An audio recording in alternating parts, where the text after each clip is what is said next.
Well, hello, everyone. It's John Lockland here. I'm the director of Forum for Democracy International, speaking to you this week from the French countryside near Sancerre. I'm delighted and honored to be joined by Simon Elmer. We're going to be discussing his book, The Great Replacement, published, if I'm not mistaken, Simon, in November last year, so just under a year ago. The Great Replacement is an expression coined originally by a French writer, Renaud Camus. He had a lot of trouble with the French legal authorities over the use of this term. It's become a sort of criminalized term. Simon, probably you may not know this, but my co-host, who will join us in a minute, Jeremy Nell from Cape Town, interviewed me on migration for the UK column a week or two ago, and asked me why this was all going on and how did we understand it. And I was able to respond to him on what I call the ideological side of mass migration, mass population movements. I teach politics, so I think I'm pretty much up to speed on that. But in my response, I said there are also people who have worked on the economic side of it, because after all, when you have such massive population transfers, so, we're talking nearly 1 million a year into Britain and therefore many millions presumably into the rest of Europe. There must be an economic factor. And that, I think, Simon, is what you've tackled in your book. You've tackled, as I understand it, the economic side. You've tried to explain, I think, how it is that so many hundreds of thousands of people are pouring into Europe. Perhaps you could elaborate on that for our viewers, Simon. Yes. The Great Replacement, as you said, is this sort of umbrella term in which anyone and everyone who has any concerns or even questions or enters into a discussion about mass migration into Europe are kind of brought under this they are interdicted, they are shut down, and so on and so forth. And it's very interesting that this isn't something that simply happens by protesters who call anyone who goes out and complains or protests against the effects of this. It's also implemented by very eminent institutions across the UK, by websites in the EU, and so on and so forth. So what I wanted to do is to come back and actually look at the reality of the Great Replacement, or of replacement immigration itself. So the first thing I did was look into how it was implemented. I think everyone in the UK has got this idea that immigration to the UK and also to Europe, but if we focus on the UK, increased exponentially under the Blair administrations. So before that, we had something like 50,000 people coming in, immigrants every year. Under Blair, it trebled, then it increased far more than that. Now we've got 2 million immigrants coming into the country every year and for the foreseeable future. So this is an enormous project. It's an enormous project. Yes. I think we're very late in realizing the effects of this on the ground, the kind of the subjective experience of it. And people have been told for so long that anyone who talks about this is, racist, a conspiracy theorist, and so on. So I wanted to look at the actual material side of it, what you're talking about, the economics of it. And you can begin in all sorts of different places with, legislation and so on. But maybe the best place to begin with is the UN policy document, which was published in 2000, called Replacement Migration. And that came up with a kind of an economic justification. I don't think it's a true one, but it is a factor in the mass migration of peoples from out of Europe, but also around about then, this is before the EU opened up, from Eastern Europe as well, particularly into Western Europe. And it was based around a model that, because of declining birth rates in Western countries, if you like, particularly amongst white people, that they would not be as necessary workforce to sustain the retirement, if you like, of an increasingly elderly population. So this was an economic model itself, and it said, okay, to justify this, we need to increase these populations. So they came up with the problem, the declining birth rate, which is not exclusive to Western countries. You have it, for instance, in China and other places in the world. And they said, we need to bring people in, immigrants, to create an increased workforce which will sustain the retirement of this large population, because not only are birth rates falling, but people are living longer as well. When I looked at that, I was amazed at the figures themselves, because what they were projecting is that England would take something like over kind of what we've got, about 1.2 to 1.4 million immigrants every year up until sort of 2050. And they have a That's very in the UN document. That's in the UN document from 2000, is it? That's from 2000. And they give figures then for individual countries, because I'm aware of that document, but I haven't read it properly. Every country's got its own individual calculation, because they've got something like, I think the proportion has to be something like 4.09 of working people to people who are no longer working. So that itself is a kind of an economic model. I think it's a it's a false one, because it creates a greater problem which it doesn't address, about how to integrate this vast number of people into the country, or how, whether people even want this at all. Yeah. But this was done. But then I thought, okay, it's a UN policy document. It's very interesting that last year, I think last March, the most senior jurist at the UN, or in human rights, what's his name? Andreas Volker, I think. He's an Austrian human rights lawyer, declared that anyone talking about the Great Replacement was a conspiracy theorist, a racist, a white supremacist, and so on. And yet his own organization, the UN, published this document on it. But then I thought, okay, how do you get from that to the actual implementation of it? And maybe I could go through very quickly some of the key moments in this. In 2015, so this is 15 years later, the George Soros Foundation, it's called Open Society Foundations. He published an article, Rebuilding the Asylum System. And in this, he came up with a indication of the kind of the economics of this program, the program of replacement immigration. And he said that we need to get 1 million immigrants into Europe every year. And he estimated that would cost 20 billion a year. So that's about 20,000 euros per immigrant. Yeah. Now, that was a long time ago. So the cost of that, is a decade ago, has gone up, obviously, but also the number of immigrants. We're having something like at least 5 million immigrants coming into Europe every year. So if you kind of add that up, 20 billion becomes 100 billion a year in 2015 prices. What is that now? So we're talking about a project which is hundreds of billions of euros to move vast quantities of people, tens of millions, eventually hundreds of millions, into the EU. So how do you do that? In 2016, the very next year, a leaked document from the Soros Foundation called Migration Governance and Enforcement, so the governance of it, but also the enforcement of it, they talked about taking advantage of the refugee crisis, which we heard so much about around at the time. Yeah. And they said we need to we need to take advantage of this. And we have this still now in all the debates in the UK. All these migrants that are coming over are described as refugees. Yeah. At the moment, the headline... to remind our viewers, the big peak, the famous peak, was in October 2015. So that's exactly when you're talking about. Yes. Since 2018, when the UK started documenting illegal refugees, people coming across from Calais to the UK, there's been about 180,000. Now, it's 180,000 too much.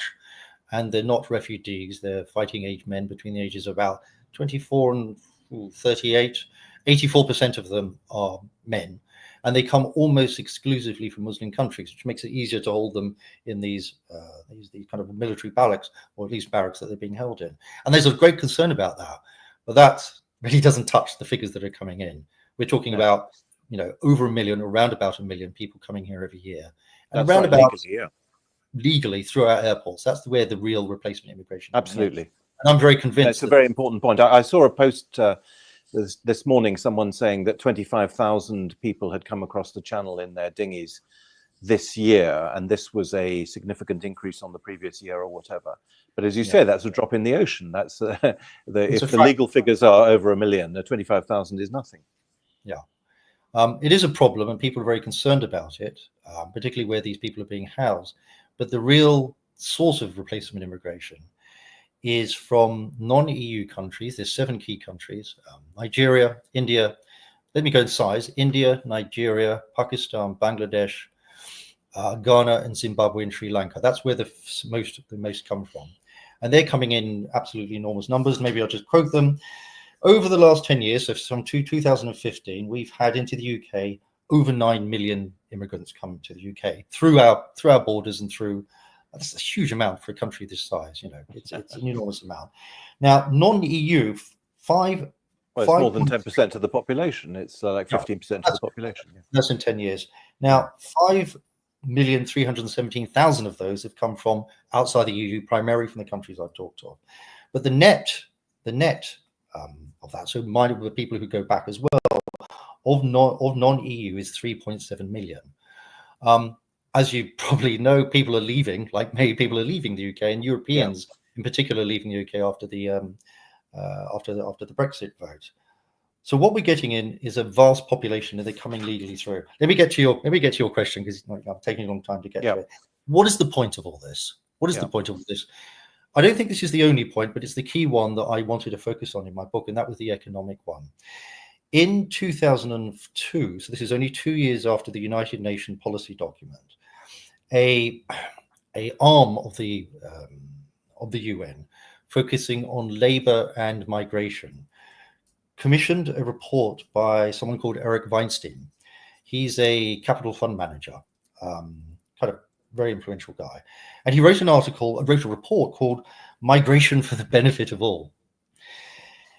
Now, the subtitle is Towards a New Paradigm for Economic Migration. This is what we keep on saying to the people who kind of, hand up things saying refugees are welcome here. These are not refugees. They're economic migrants, and they've been brought here for a reason.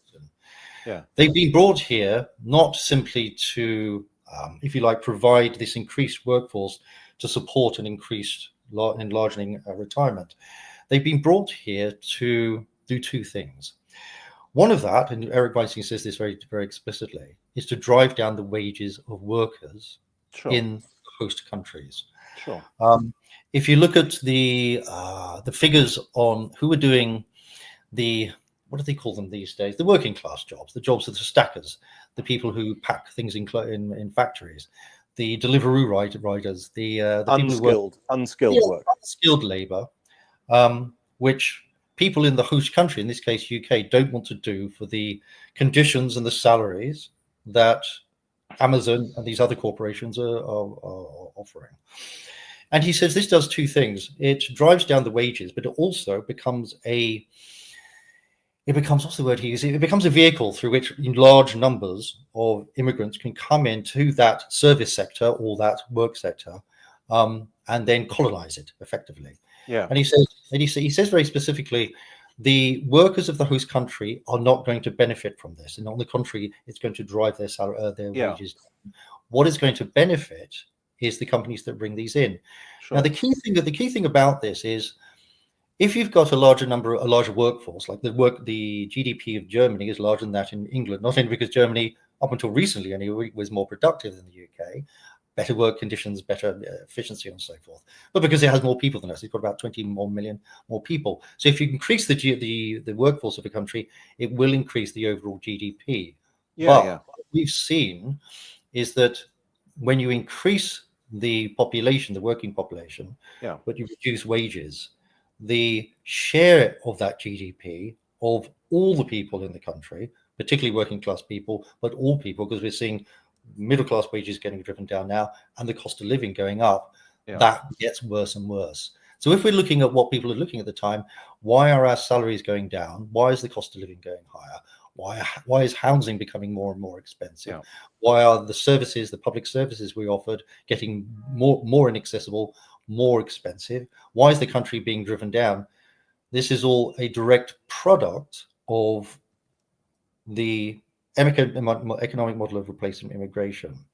The reason for that is the corporations who sponsor workers coming into the country, they pay for them to get here.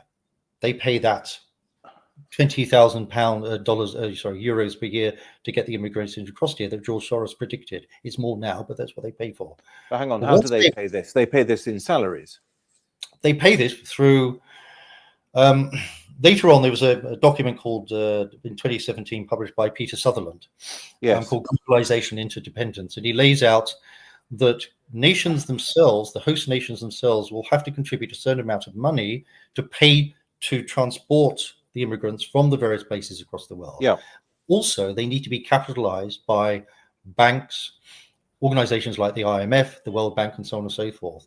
The people who are, the organizations, the institutions, particularly the financial institutions, who are investing in this vast transportation of people into European marketplaces. Now, the important thing is, when a worker from India or Bangladesh or whatever comes across here. He's brought across by it. But then he brings his family. Sure.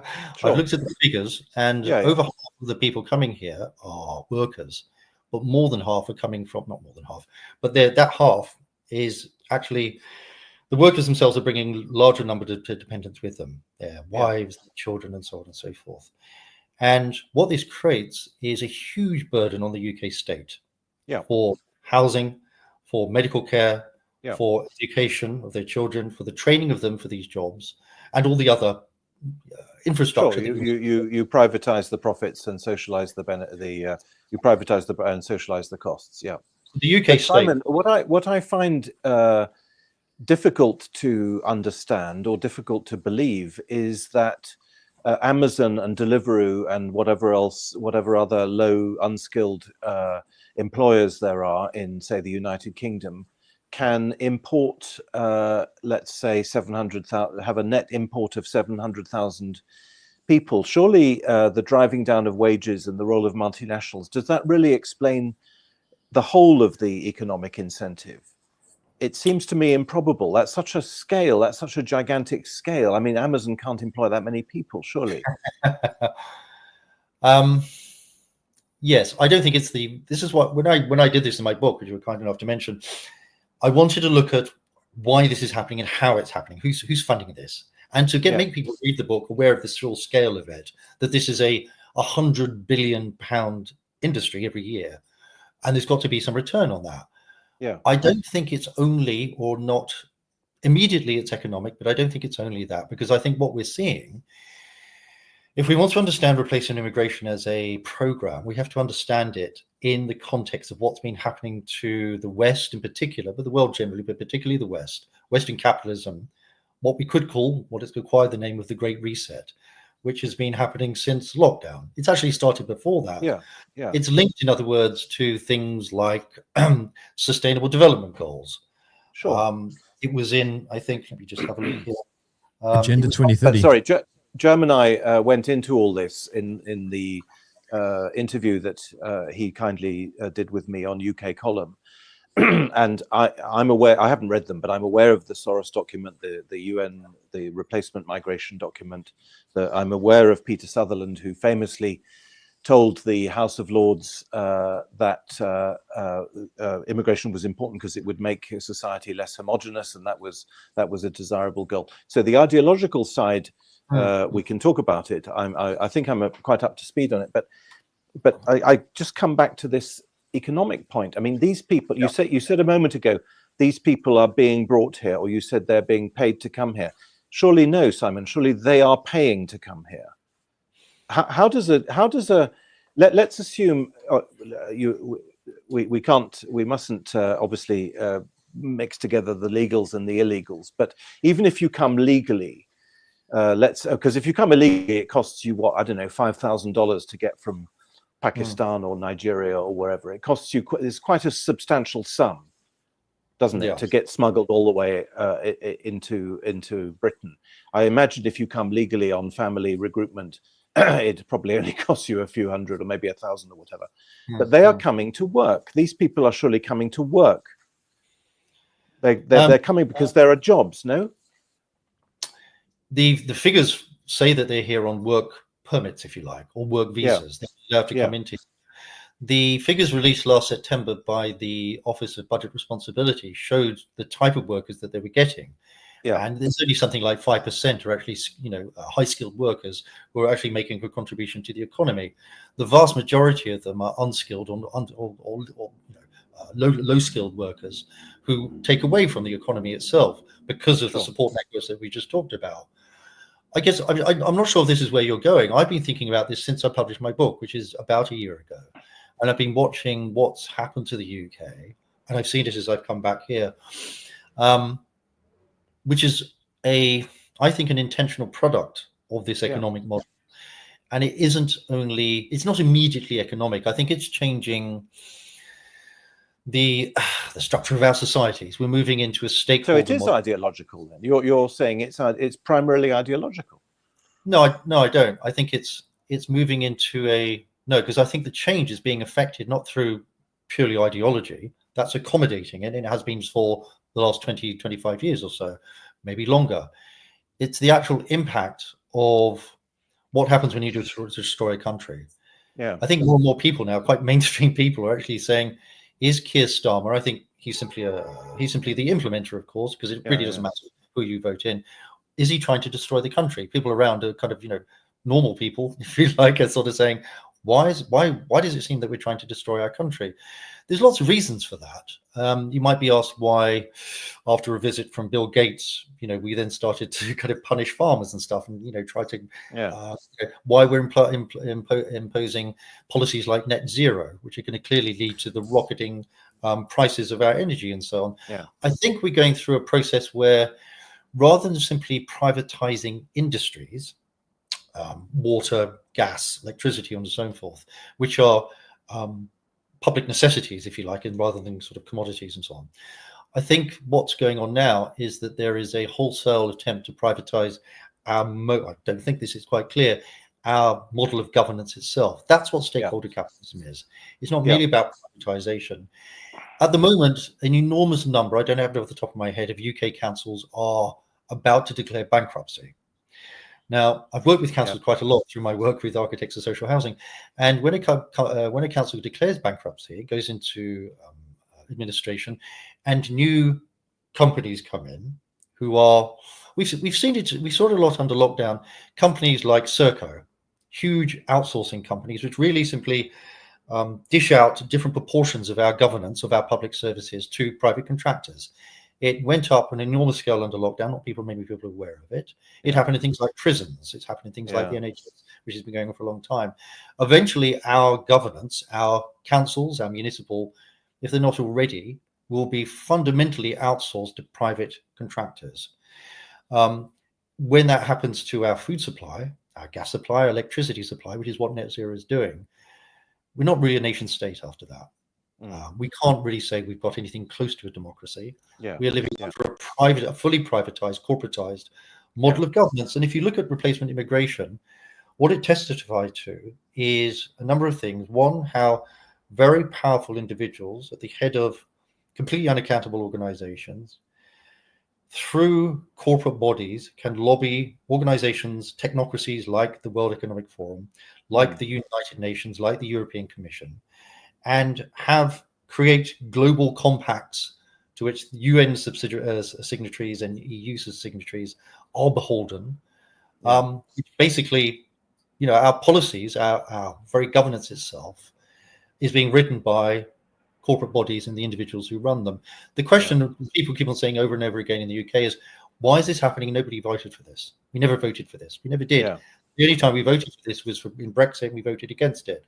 And we've been shown that was completely, it didn't do anything at all. If anything, it made things worse, because the source of the immigrants came from not Eastern Europe, but from all over the world, from sub-Saharan Africa and from the Indian subcontinent primarily.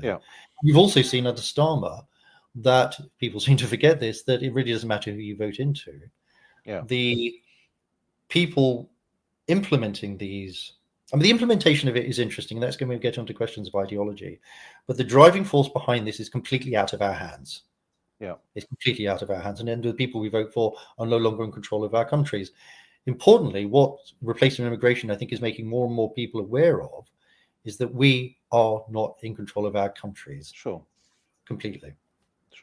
Jerm, you wanted to jump in, I think. Yes, my apologies for arriving a few minutes late. Simon, it's actually good to see you again. You were on my TNT show, I think, back in 2023. Yes, I was. A long time ago now. Good to see you again. How time has flown. My word. I missed the opening few minutes, and I'm still trying to catch up onto which territories you're chatting about. Are you just talking about Europe? In terms of the Great Replacement? The UN document Replacement Migration referred not just to Europe. It took as examples USA, of course, in particular. It also looks at Japan as well, which has an incredibly low birth rate as well. But it's what about China? And what about China? No, it didn't look at China. People always miss China out, as we were discussing before. China has definitely a very low birth rate. It goes back to the economic reforms under Deng Xiaoping in 1980, which imposed the one-child policy. Now, that was lifted quite a while ago, and yet the birth rate has not lifted there. The difference is, I think there's two differences. That this is slightly going off the line. Is there's two things. One, the Chinese government has an enormous amount of power and control over its country. What it's doing in housing, for instance, after this kind of neoliberal revolution it had, which very much paralleled the one that we had in the West, housing has got out of control, and they're now bringing it back into state-owned enterprises, for instance. So the government there is still in control of the country, even though there are very large, powerful corporations there. So they're still sovereign. They're still sovereign, is what you're getting at. The government's still got, I think, control of the country. It's also, I think, cares for the country. It's actually trying to make the country a better place, which seems like it should be a given, but it isn't clearly, because the governments of Europe are definitely not trying to make the countries a better place. I think it's very clear that they're trying to destroy the countries in one way or another. The question is, but what is the economic model for this destruction? Is it just sucking out as much capital, as many resources as possible? Is that what it is? Is that the economic model? You just, like a bear destroying the hive in order to get the honey? Is that the economic model? No, because I think a wasteland doesn't generate. I don't think it's as short term as that. I think it's kind of what I try to articulate, that if you take, we're not going to stop England producing, to have an agricultural industry. But what we can do is privatize that industry and bring it entirely within the ownership and the control of corporations run by people like Bill Gates, for instance. We know that he's bought up vast quantities of land over there. If we, through net zero is a program of destruction. Yeah, we saw it implemented in Sri Lanka, and it had absolutely catastrophic consequences. There's a whole lot of policies and programs being implemented at the moment around energy, food production, access to water, housing, all these necessities, which we used to call public services, if you like, or public industries, and to not only privatize them, but to bring them into the control of what, at least at the front, are these transnational technocracies like the UN and the EU. But at the same time, the EU has completely transformed from what was a trade alliance into a very dictatorial, increasingly totalitarian, totally unaccountable front for corporate interests. It's becoming more and more like the WEF, who you've probably heard recently. Their new chairman is the head of BlackRock. Larry Fink. Absolutely. I thought it was going to be Tony Blair, but it's even worse, isn't it? I don't know. This is what stakeholder capitalism is. People sort of say to me, "What is it? Is it just like neoliberalism?" It's not. It's something very, very different. It's very dangerous. It's extremely dangerous. It's yes, you could put it that way. It's about the total control of the world. It goes from the kind of the large scale control of vast resources, which are necessary to life, and therefore the ultimate way of controlling people, down to because it's actually the digital camp in which you're going to be controlled, like digital central bank digital currency. It's digital ID. Digital ID. These are they're all interdependent, and they're all contingent upon each other, and they're all part of the same historical movement, and it is absolutely terrifying. Simon, the reason why I was asking about China and trying to figure out which territories you were referring to, because I know that the Sustainable Development Agenda targets the whole world. And I'm here in South Africa, and I can certainly see that sustainable development has taken hold of our own government in many ways. With that in mind, in your opinion, are there any places that are perhaps safe havens or more safe in the coming years? Or Hong Kong. No, it's interesting. When I try to not extol the virtues, but talk about some of the realities of what China is and its difference from what's happening in the West, which I think is utterly catastrophic. China is not perfect by a long sense. One of the phrases. I think it's a better place. But it is definitely. It imposed some of the harshest lockdowns in the world.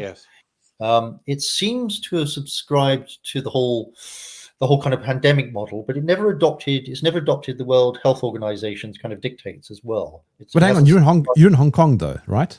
Hong Kong, yeah, not at the moment, but that's where I live. Yeah. But it has definitely gone with the Sustainable Development Goal. But then if you look at, I mean, on the one hand, China is increasing its, I don't want to call them fossil fuels, but, it's kind of industries at a huge rate as we're destroying ours. What they're doing in Germany is absolutely insane. And here as well. But at the same time, it's also increasing its, electric vehicle production. It's way ahead of us. China is so far ahead of us in the new technology.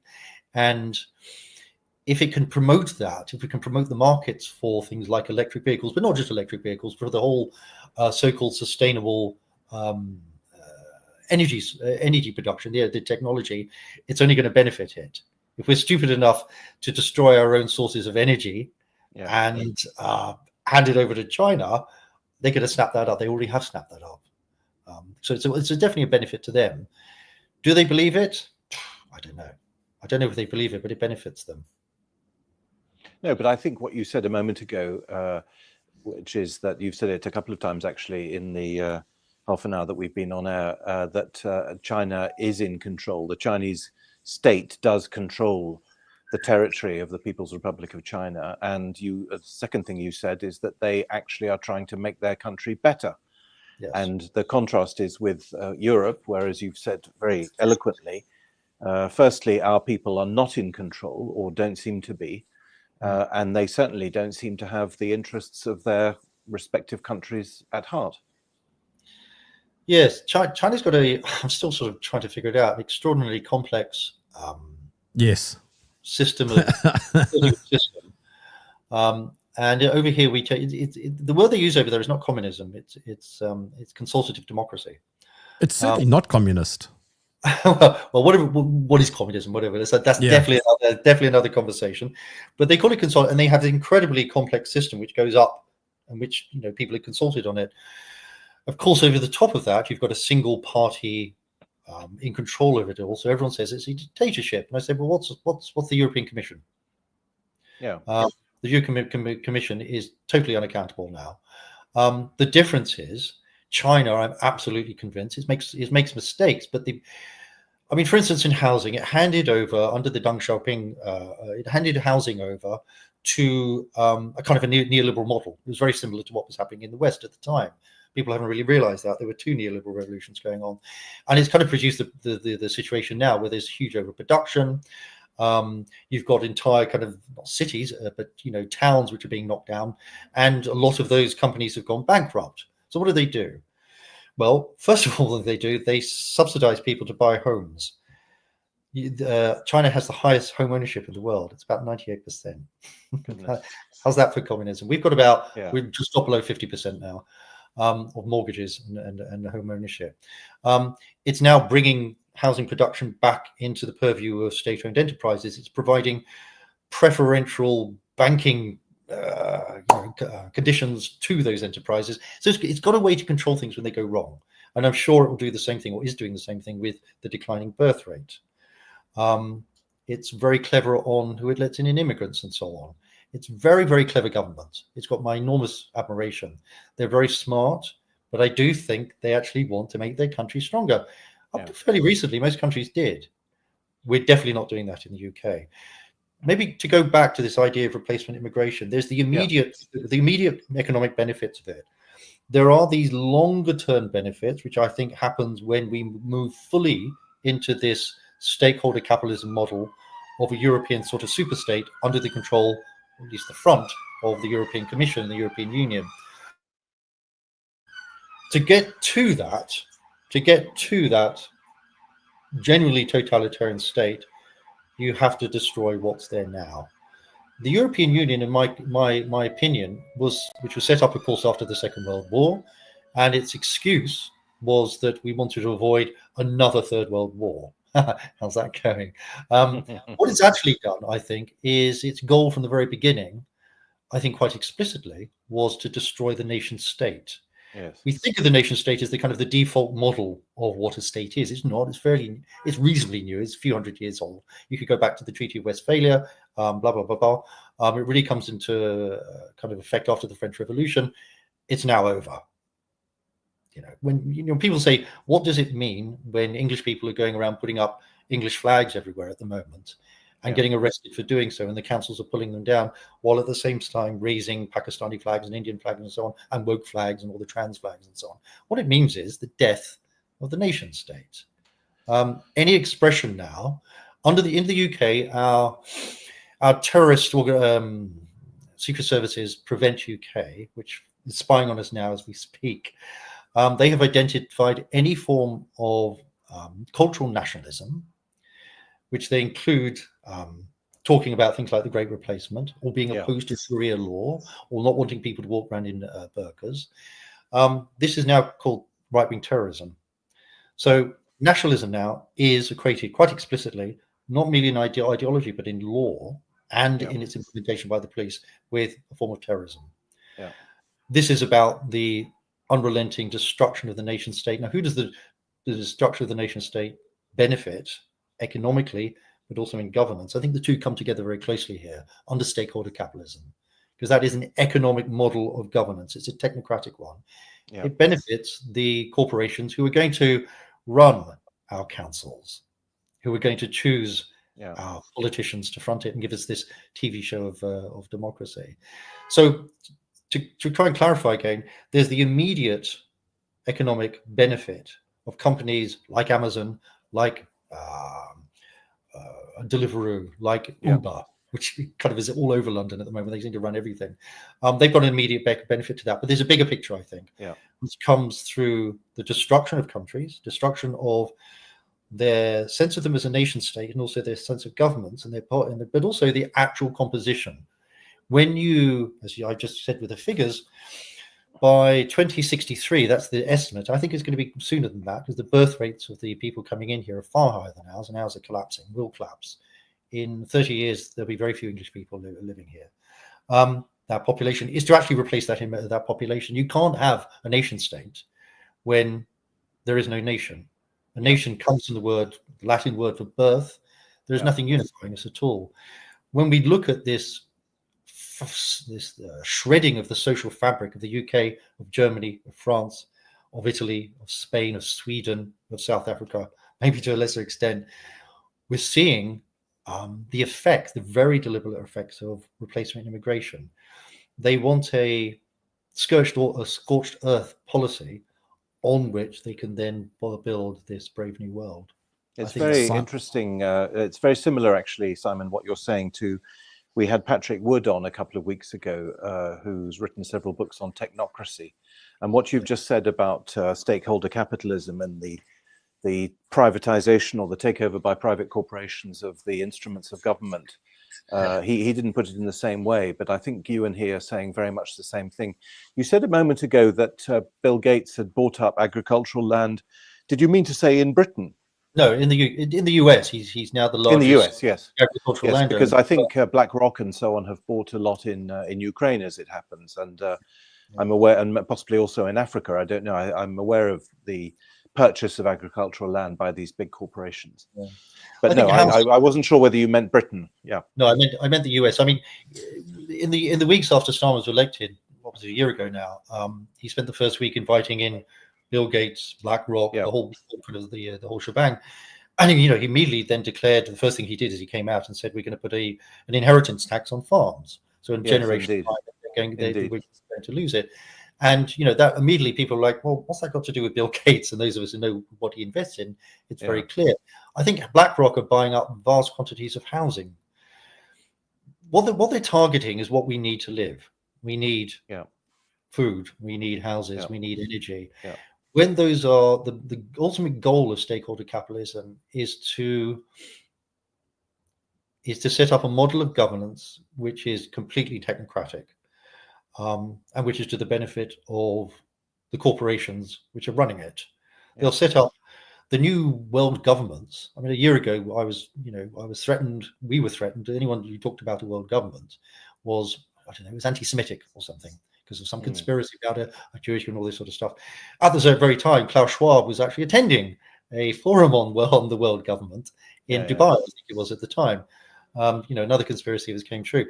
The goal is a world government, and I think if we try to understand how it's going to work, they'll start off with a European government, I think. Things like the World Economic Forum. I don't think we even have to look at the World Economic Forum now. I think the EU, particularly the European Commission, is become very much like the World Economic Forum. It's just that WF is a bit more honest about its corporate composition, whereas the EU still likes to pretend that it's a union of nation states. It's not. Nation states don't really exist in Europe anymore, I believe. Simon, go ahead, Jam. Go ahead. Well, I was just going to say, Ian Davis, who writes extensively on technocracy and stakeholder capitalism. I mean, it's effectively the same thing. He makes the point that if a world government is not achievable, world governance is certainly achievable, because the UN, for example, is already a mechanism of world governance. When you've already got almost 200 countries that are just saying yes sir, please sir, more sir, kind of thing. Yes, I think it's a good distinction. I don't think actually there is possible there's world government, because as we see, the world is not America didn't take over, the US didn't take over. We have the rise of China. We've got the rise of another superstate, which is India, which we were talking about before, John. There's the fact that its growth is extraordinary. You've got the rise of Brazil. The things like the world is dividing into two blocks, particularly around what's been going on in Ukraine, what is going on in the Ukraine. So there's never going to be a world government. I think it's about the Great Reset, in my understanding of the term, and it's their term, is about a revolution or a coup, a transition in Western capitalism in particular. That's right. It's not happening in China. It's happening particularly in the West. And it's got to do with things we probably don't have time to talk about here, but you might talk about with Werner in your other episode, about what happened to capitalism between 2007 and 2019. For a long time now, the neoliberal model based on fiat economies, magicking money into, and we bet on fiat economies. China bet on production, and they've won. They beat us. Another different way Russia has beaten us as well. They've beaten us militarily. I say us, but I don't feel any kind of loyalty to the UK government or to the EU or to any of those commissions. Quite the opposite. But they've won, and I think what we're seeing, what happened in 2019, when you had the spike in repo rates and you had this, the predictions from BlackRock and the Federal Reserve was that we were going to go into a crisis many times worse than that of 2007. And I think a lot of what's happened since then, even though things like sustainable development goals and the whole net zero thing began, considerable number of years before that, but the ramping up of the implementation of stakeholder capitalism is Western capitalism's last gasp attempt to, I feel like, hold on to its grip on its declining declining parcel of the world. Now, this is something I've said and lectured on and written about, and I believe, and I agree with you, very, very wholeheartedly, that the competition has been between an economic and political model based on virtuality, based, as you put it, on fiat currencies, on service industries and so on, marketing, all that stuff, on the one hand, and on the other hand, production for China and military strength for Russia.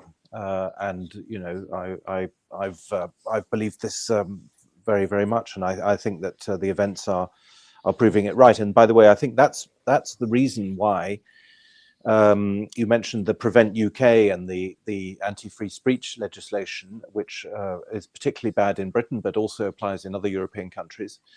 That's part of the problem. These are virtual regimes who are devoted to creating illusions, and indeed are addicted to illusions. I've said this on numerous occasions. The foreign policy of Western powers over the last 2 decades has been based on illusions, and particularly on illusory countries. I'm very struck by this. The main and before Ukraine, the main foreign policy initiatives were on Bosnia in the mid-90s, and then on Kosovo at the end of the 1990s. And those two countries, Kosovo and Bosnia, are illusory countries in the sense that there is no, you mentioned nation states, there's obviously no such thing as a Bosnian nation state. On the contrary, the country is basically should fall apart and probably will. And as for Kosovo, there's obviously no such thing as a Kosovo nation. There is an Albanian nation, and Kosovo is, if you like, Greater Albania in all but name.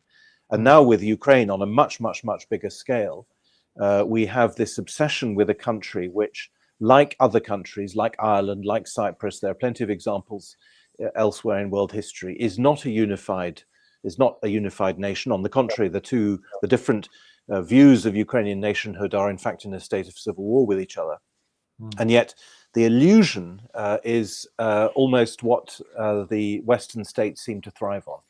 And it's this clash between illusion and reality, which I find so absorbing. And of course, that translates, as you've just said, Simon, into the economic area as well, into productivity and into military power. Yeah, the kind of the outrage over the sovereignty, the sovereignty, defending the sovereignty of the Ukraine is a particularly ludicrous one, given that what the EU has been doing to the sovereignty of the nation state in the rest of Europe. Yeah. The idea of the illusions, I think, is, and there's two things here. One of the things I wanted to talk about, but I'll get into in a minute, is about the role of religion. If you're talking about the former Yugoslavia and so on, and the way the religion has returned with a vengeance as a political part of the reason. I think the UK. This is what I didn't really focus on in my book, which I published last year. I kind of made reference to it. In relation to who our MPs are, who our members of parliament are in the UK. And when you've got a large immigrant population coming in, and a large proportion of that is Muslim, and we can see that more and more of our MPs and the institutions in the UK are Muslim-based institutions. We have a Muslim Council of Britain. We have a Muslim civil service network. We have a Muslim working group which is coming up with a definition of blasphemy, which against Islam and so on. At the time, I thought this was about the control, turning Parliament, if you like, into more and more of a kind of a TV show, where I keep saying this every time we get a new Parliament. This is the worst Parliament in living history. I thought the one we had under lockdown was bad, but this one is. I mean, it's children. It's kind of completely. None of them got any capability of reading legislation, which I think is to be an important part of being a member of Parliament and the legislature. But I think it's more than that. I think the clash, if you like, of civilizations. Can I use that phrase? It's a clash of cultures. It's not merely religions. It's a different cultures that we're seeing. And the effects of that in terms of the escalating crime. A lot of my book is about looking at the impact of immigration and crime. And it's not even that there's a correspondence between it, because the more immigrants you let in from incompatible cultures and beliefs, that increase grows exponentially, because you have a qualitative change affecting a quantitative change. The more that immigrants don't integrate into a country, the more they go into ghettos, the more the crime increases at the borders of those ghettos. And that's what we're seeing at the moment. The UK now has overtaken Sweden by some way as the rape capital of Europe. This is not, to what extent, amateurs. You guys are amateurs. to what extent have you looked at the extent to which organized crime drives immigration? So you've described immigration just now as resulting in crime. So people change countries and then don't integrate and then drift into crime. To what extent is it the other way around? To what extent is, because obviously organized crime is involved in the illegals, the whatever it is now, 50,000 a year or however many they are. But to what extent are criminal networks in, let's say in Britain, I don't know, drug running or prostitution or whatever, are they drawing in people? Is that why people pay their thousands to come? Certainly, there are certain groups like the Albanians, for instance, who large drug gangs here and so on. You see kind of fights on the street between rival gangs of different African countries, so on and so forth. These countries, again, I've looked at the figures on this, have got some of the highest criminal rates in the countries. I think the real to use your phrase, Jim, they're amateurs compared to the real criminals. The real criminals are the organizations which are arranging to bring these people in here in far greater numbers than any drug gang or, arms gang or something can do. Every now and then someone gets arrested from the Home Office because they've been sort of setting up in their own kind of small way a kind of an immigration stream from somewhere in Pakistan, for instance, and they kind of bring them in. But these are tiny figures compared to the real, the reason that we hear about them in the press is to people say, oh, that's bad, but it was only 20 people or 100 people or 1,000 people, not the figures that we're actually looking at. The real criminals, if you like, are the people who, the kind of the corporate bodies behind this, and above all, the governments who are implementing it. That said, though, the what's his name, Ian, you talked about before, he kind of says things like Ian Davis, sorry, yeah. I don't know, but I read his stuff. He's got this kind of view, which I don't subscribe to, that this is all the fault of the corporations, and therefore there's no blame with the immigrants at all. I don't accept that. The immigrants coming to this country are creating havoc in this country. The crime rates of immigrants are they're many, many times higher. They're 3 times more likely to be out of work than us. They're many, many more times, more likely, between 20 and 50 times more likely to be arrested for sexual offences. So this idea that we can just sit here, see our society be shredded, see our women and children raped and murdered, see our children kind of beaten up, see the fabric of our society be pulled apart, and to say, oh, it's all the corporations. I don't subscribe to that at all. Simon, then, okay, so this is all fine and well, but then let's come in for the big hitter. Now what? Now what? I mean, what can we do about it? Yes. I'm not sure you're allowed to talk about stuff like that on a live stream thing like this. Or well, do we? Just to be clear, we've no, okay, members of Forum of Democracy attended the Remigration Summit in Milan or wherever it was. This is something that Thierry Baudet talks about. Is that what you didn't want to say, Simon? No. I was thinking bigger than that. We need definitely mass remigration. People who sort of say, it's impossible to remigrate the kind of the figures that we've got here. If we can bring them in, we can take them out. That's quite obvious. Yeah. The barriers that people put up in the UK that we need to leave the ECHR, the European human rights stuff, that's absolute rubbish. As we saw under lockdown, human rights didn't protect us at all to what the government wanted to do. In Hong Kong, they don't accept refugees. That's their policy. We do not accept them. They're not subject to these kind of human rights sort of stuff. If the government doesn't, the government has an army and it has a navy and it has lifeguards as well. If we don't want people coming in, we simply stop them there, or at the far greater levels, we don't let them into the country. Okay. If we want to remigrate people, we can. Well, hold on. The trouble is, as we've seen with Giorgia Meloni, who came to power in Italy on a extreme, a platform that we are stopping immigration. It is destroying Italy. It is destroying European culture. We don't want to live in an Islamic superstate. And a couple of weeks ago, she came up there. And she said, Italy needs migration. Europe needs immigrants. Who is it who is powerful enough to convince a woman who has access to an army, a secret service, and a police, who runs a country, to go back like that? Those are the people. She said it within weeks of her election. And you see Nigel Farage, he started off with remigration stuff. Now he said, well, it's not possible. We'll send back, what's his latest promise? 600,000 in 5 years. But what is that, including letting in 1.2 million every year? The closer these figures get to power, the more they toe the line. So what we can do about it, saying we need remigration, of course we do. Can we do it? Yes, of course we can. Governments can do anything they want. As my friend who worked at the Bank of England said, they have an army. You can do anything with an army. We have special services who can go over and we can stop all of this. There is no political will to do it because we don't have a politics. We have stakeholder capitalism. My apologies for jumping in. I'm just watching the time. No, go ahead. Okay, I don't know if this is a spanner in the works, but if you look at the UAE, about 70 to 80% of its population is immigrant. And I think only around 20 to 25% actually is Emirati. Now, crime is almost zero. What are they doing differently? They've got quite a lot of oil. It's the same in Canada. It's the same sort of model. But I mean, the immigrants aren't causing any problems there. Although, having said that, let me rephrase it, because I suppose we have to be technical. That you can't become Emirati. There's no path to citizenship. So maybe that's a difference. Yes, since I've been living in Hong Kong, I've become more interested in these offshore jurisdictions around the world. There's dozens of them, and it is a model of how the world's going to be run. Thing is, if you look at like the UAE, if you look at Qatar, if you look at Hong Kong, you look at Bahrain, you look at Abu Dhabi, all these kind of places, they're very, very small places. They have a tiny little financial sector.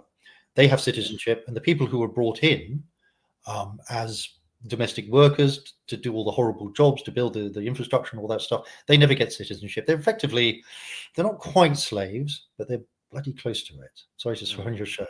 How do you transport that into a model like Europe? I think we're going to find out, aren't we?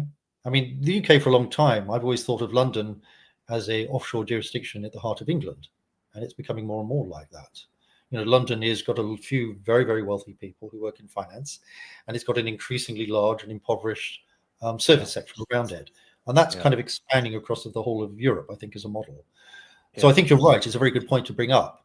The reason that they don't have trouble with the immigrants, if you can call them that, because they don't immigrate, they don't receive citizenship in places like UAE, even in Hong Kong, the domestic workers there, they don't have citizenship, they don't have rights, and they live under very, very restrictive, if you want to call them human rights, so it's kind of civil conditions.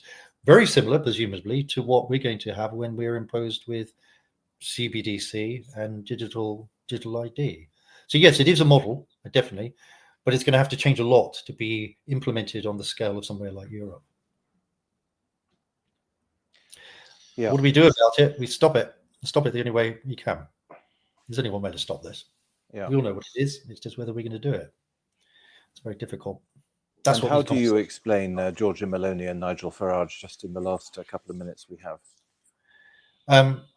They've been spoken to by the same people who speak to all these figures, all of them. There's nobody who gets close to power who doesn't flip over, whatever they say at the beginning of it. Yeah. Farage is the same, Meloni's the same, everyone does it. They're the people who chose a Ukrainian comedian to become the defender of, it's the same old people. It's the people who run stakeholder capitalism. This isn't conspiracy theory. It's just the evidence of our eyes. Yeah. And I think more and more people are waking up to this. At least the people who are seeing the effects of replacement immigration and can see the impotence of our usual checks and balances that we used to call them. Remember those checks and balances, which are meant to stop a democracy turning into dictatorship? They've seen those being removed, and they see the inability of anyone to do anything about this. They also know that they don't want to do anything about it, but they themselves, we don't have a democratic, a political means to stop what's happening, because what's happening is beyond politics. Yeah. Gosh, well, listen, Simon, it's been absolutely fascinating. Thank you very much for giving us your time. We flashed up your book. We've put a link, there we are, it's on the screen again. We've put the link. So we invite our viewers to click on the link and to order it. And we'd be delighted, Simon, to have you back in a couple of weeks' time to talk about China, something we discussed before coming on our, and Jerm, I know, wants to have you on his show. Yeah. So we greatly look forward to seeing you again. And we're once again very, very grateful for your time this afternoon. Thank you, John. Nice meeting you. Thank you so much. Thank you, Simon, and thank you, Jerm. All the best. Goodbye. Thanks, guys.